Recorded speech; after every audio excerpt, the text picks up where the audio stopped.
ठीक। Hello student, today our topic is specifications of lathe machine. कल की class में हम डिस्कस किए थे लेथ मशीन के बारे में, ऑपरेशंस के बारे में और उसके पार्ट्स के बारे में। आज हम डिस्कस करेंगे स्पेसिफिकेशंस ऑफ लेथ मशीन, क्योंकि इसमें यूनिवर्सिटी एग्जाम में 4 से 5 नंबर में ये पूछता है कभी-कभी स्पेसिफिकेशन ऑफ लेथ मशीन। तो देखते हैं इसमें, ये आपका लेथ मशीन और इसमें देखते हैं जो यहाँ से मतलब आपका हेड स्ट्रोक से लेके लास्ट का टेल स्ट्रोक। मैं बताया था हेड स्ट्रोक कहाँ पे है, टेल स्ट्रोक कहाँ पे, पिछले डायग्राम में क्लियर कर दिया था उसको। तो हेड स्ट्रोक से लेके टेल स्ट्रोक यानी ए आपका होता है लेंथ ऑफ द बेड, यानी जो ये बेड है टोटल, ये आपका होता है length of the bed. Next है पॉइंट बी। पॉइंट बी है आपका सेंटर, माने लाइफ सेंटर और डेड सेंटर। बताया था पिछले डायग्राम में, आपका लाइफ सेंटर से लेके डेड सेंटर तक जो डिस्टेंस है आपका, उसको बोलते हैं distance between centre, maximum job length that can be held between centres. यानी ज्यादा से ज्यादा इसमें हम लोग जॉब को जितना लंबा आपका जॉब रहेगा उतना हम लोग यहाँ पे हेल्ड कर सकते हैं या उसको लगा सकते हैं। यानी आपका बोले तो लाइफ सेंटर से लेके डेड सेंटर तक का जो डिस्टेंस है उसको हम लोग बोलते हैं पॉइंट बी। नेक्स्ट है आपका point number C. Point C है diameter of the work which can be turn between the ways. आपका ये जो नीचे गाइड वेज है, यानी कि रोटेशन का गैप, आप जब यहाँ पे अगर जॉब फिक्स करते हैं, जॉब अगर लगाते हैं, तो ये जो पॉइंट सी है आपका यहाँ से लेकर यहाँ तक, ये पॉइंट सी क्या बोलता है, ये आपका गैप देता है जॉब को रोटेट करने का। यानी जॉब को रोटेट करने का ये जगह, मतलब इतना स्पेस रहता है ताकि जॉब आपका रोटेट कर सके। डी है आपका हाइट ऑफ द सेंटर, यानी ये जो आपका टेल स्ट्रोक है, टेल स्ट्रोक में ये जो लाइफ सेंटर है, लाइफ सेंटर से इसका हाइट, यानी बेड से लाइफ सेंटर का जो डिस्टेंस है उसको हम लोग बोलते हैं हाइट ऑफ द सेंटर, यानी सेंटर का हाइट। ठीक है, कहां से, लाइफ सेंटर से लेके बेड तक। ये आपका बेड है, पिछले डायग्राम में बताया था। तो बेड से लेकर life centre, sorry dead centre तक जो आपका डिस्टेंस है उसको हम लोग बोलते हैं पॉइंट नंबर डी, यानी हाइट ऑफ सेंटर। ई है स्विंग ओवर कैरीज। ई आपका देखिए यहाँ पे टूल पोस्ट है और ये आपका पॉइंट बी है, यानी इस यहाँ से लेके पॉइंट बी से लेके इस पॉइंट तक, यानी टूल पोस्ट तक, ये जो एरिया है वो कैरीज को स्विंग कराने का, या टूल पोस्ट को कैरीज, ये आपका क्या करता है, ये जो टूल पोस्ट होता है ये आपका स्विंग होता है। यानी ये इतना जो गैप है इसमें हम लोग टूल पोस्ट को राउंड में घुमाते हैं। तो ये था आपका स्पेसिफिकेशंस ऑफ लेथ, यानी point A B C D और ई, ये स्पेसिफिकेशन ऑफ लेथ। नेक्स्ट हमारा जो न्यू पॉइंट है, न्यू टॉपिक है, वो है आपका शेपर मशीन। ये था specifications of lathe machine.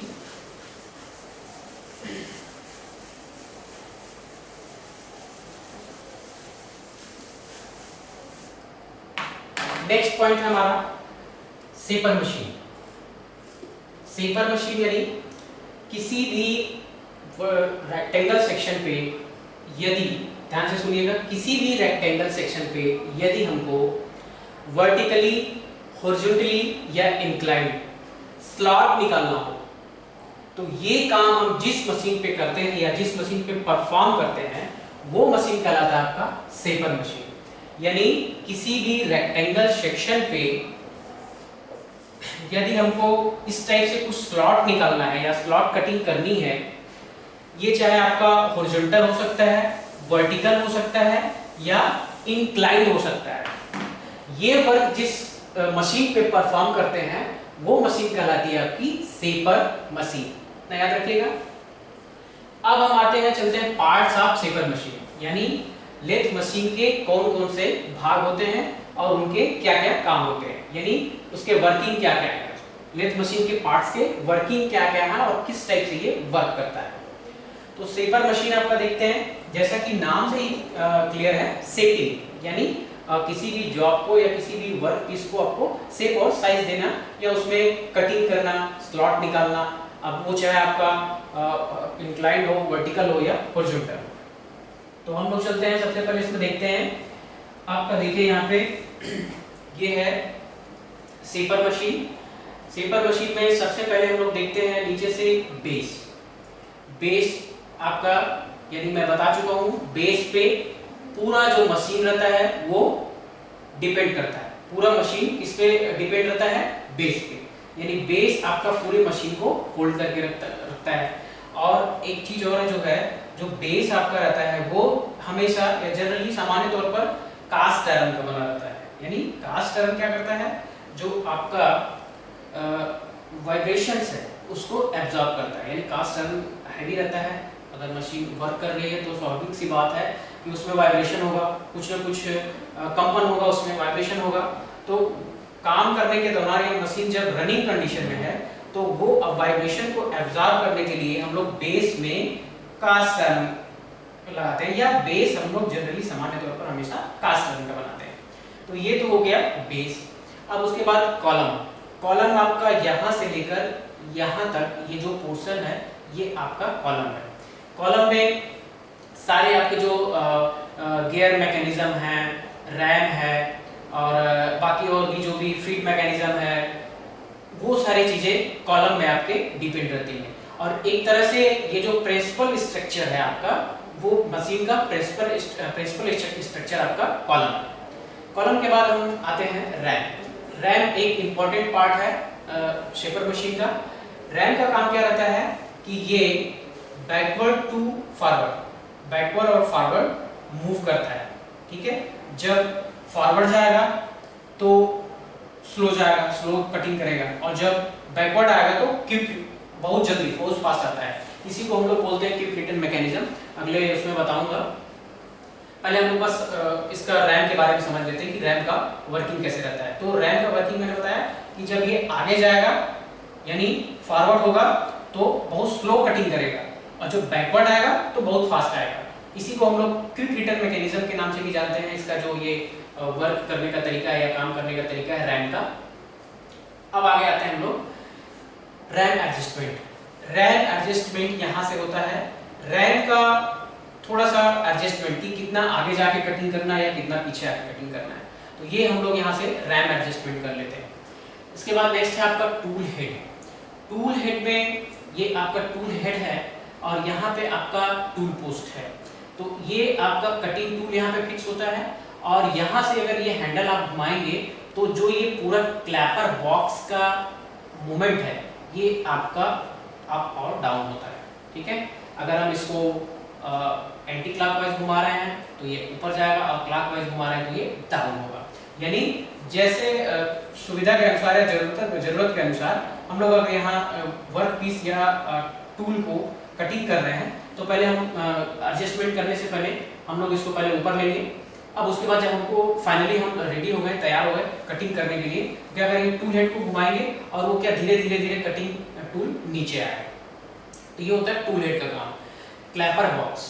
Clapper box में देखिए आपके क्लैपर बॉक्स की हेल्प से टूल पोस्ट आपका कनेक्ट रहता है।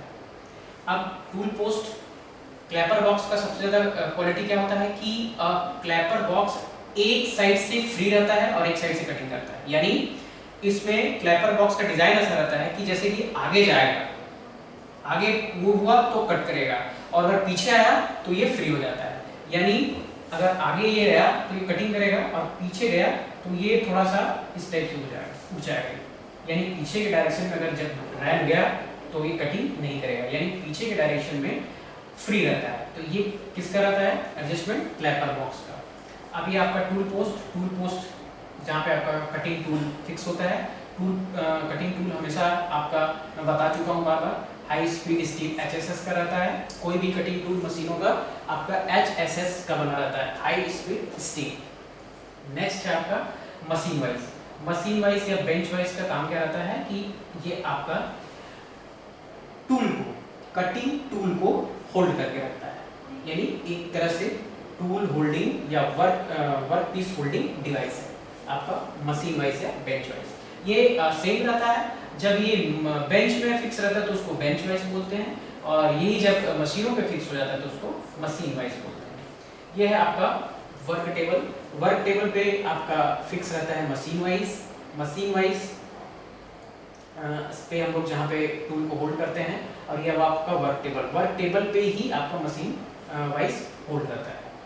अब नेक्स्ट है आपका क्रॉस रेल कि यहाँ पे एक हैंडल लगा रहता है, इसमें हैंडल शो नहीं है, यहाँ पे ये जो गैप है यहाँ पे हैंडल लगा रहता है।